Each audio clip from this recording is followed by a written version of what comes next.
السلام عليكم ورحمة الله وبركاته. اللهم صل وسلم وبارك على سيدنا محمد وعلى آله وصحبه أجمعين. طبعا كنا مريحين شوية كتير كده، لكن رجعنا مع بعض تاني اهو.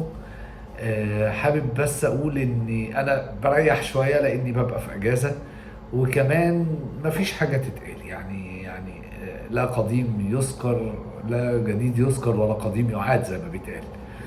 المهم انا راجع النهارده بصراحه لان يعني في حاجات استفزتني جدا الفتره اللي فاتت. طبعا بقى انا عدى علينا ماتش الاهلي والزمالك، والاهلي كسب، فبدات تظهر مشاكل الزمالك، وبدا يظهر او بدا يسيطر الهدوء على النادي الاهلي. جه المدرب الجديد للنادي الاهلي اللي هو يستروب. وطبعا ده اسمه عامل مشاكل، ناس تقول لك جيس روب، وناس تقول هو اسمه يستروب زي ما سمعناها يعني من التلفزيون الدنماركي. وكل ده عدى علينا وتمام التمام، ومش هنتكلم فيه لان اتحرق فيه كتير جدا. انا جاي في موضوعين مهمين جدا بصراحة، حابب اتكلم فيهم لانهم مستفزين اكتر حاجة في الدنيا. اولا، المسرحية الهزلية اللي بتدار في نادي الزمالك. المسرحية الهزلية، لأن كل اللي بيحصل في نادي الزمالك في الوضع الحالي وفي الوقت الحالي أنا مش شايفه أكتر من مسرحية هزلية. وضغط لمجرد استعادة الأرض ليس إلا. لأن نادي الزمالك لو نتفرج عليه من قبل مباراة الأهلي، كلنا والدنيا كلها عارفة إن في مشاكل مادية في نادي الزمالك، مفيش يعني نقاش وجدال في ده. ولكن هي طلعت بصورة يعني اوفر قوي على السطح من بعد مباراة الاهلي. ودخلنا بقى في قصة الزمالك بيفلس، ونطفي النور علشان مش عارفين ندفع الكهرباء، ومش عارف مين رفع قضية ومين عمل ايه.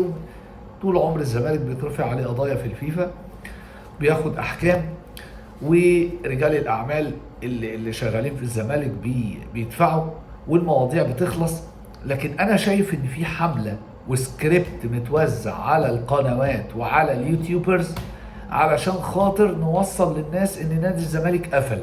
مش هيقفل، نادي الزمالك قفل، ونادي الزمالك اعلن اوريدي بالفعل افلاسه، مش لسه هيشهر افلاس. لا يعني شايفها مسرحيه ما تخشش على عقل واحد طفل يعني عنده سنتين ولا 3 سنين.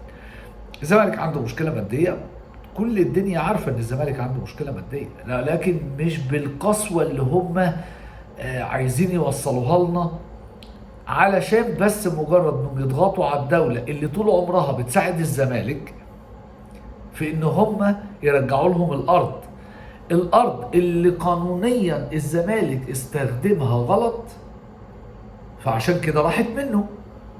لا، هم عايزين نوصل لحته انه لا احنا اساسا ما غلطناش والارض من حقنا. في زملكاويه بتقول كده فعلا، ان احنا ما غلطناش فالارض من حقنا.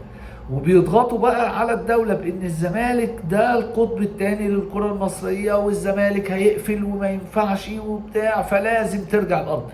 لا، الارض ترجع لو ليكوا حق فيها، وانتوا مالكوش حق فيها لان انتوا اللي ضيعتوها من ايديكم. كمان طالع اللي هو مدرب قطاع الناشئين في نادي الزمالك يقول لك ان كل زملكاوي يتبرع ب 100 جنيه، فاحنا 50 مليون زملكاوي. انا ما اعرفش جاب الرقم ده منين.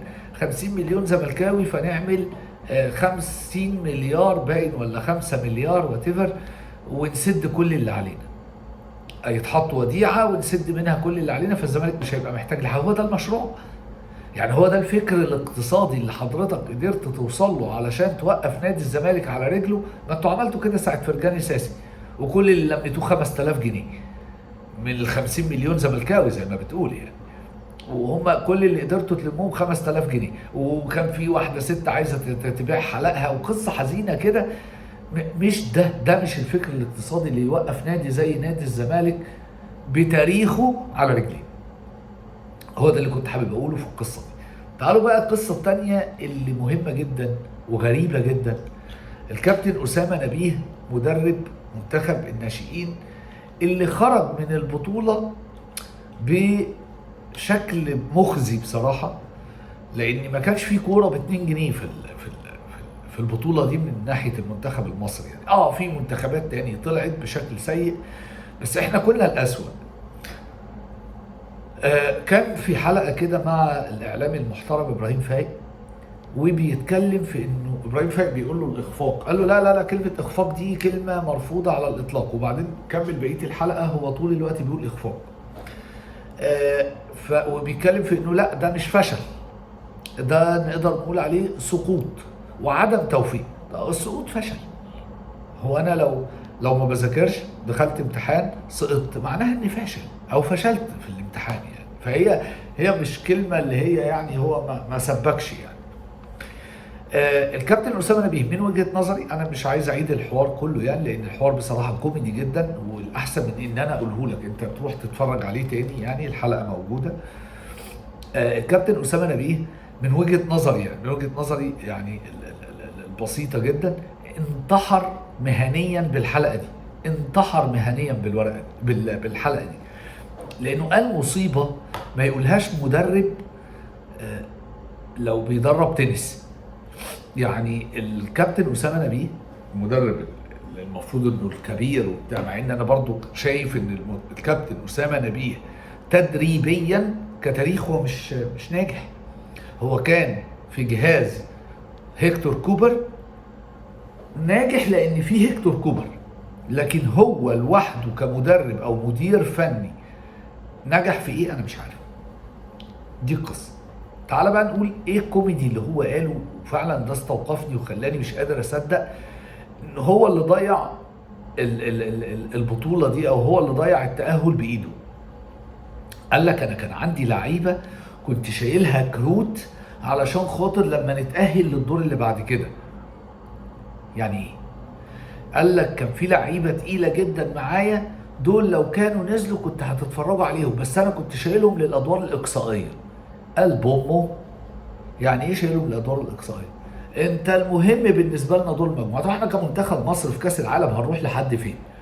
احنا بالنسبه لنا بيبقى حلمنا حلم التاهل من دور المجموعات، وشايل لي لعيبه علشان الادوار الاقصائيه. طب انت ما رحتش اهو للادوار الاقصائيه، واللعيبه دي انت ما استفدتش بيها في حاجه. لعيب بيلعب في ليفربول، ولعيب بيلعب وانت لعيب نزلته 10 دقايق جاب لك الجول، هو اللي كسبك ماتش شيلي، وبكوره انت ما كنتش عايزه هو يلعبها اصلا.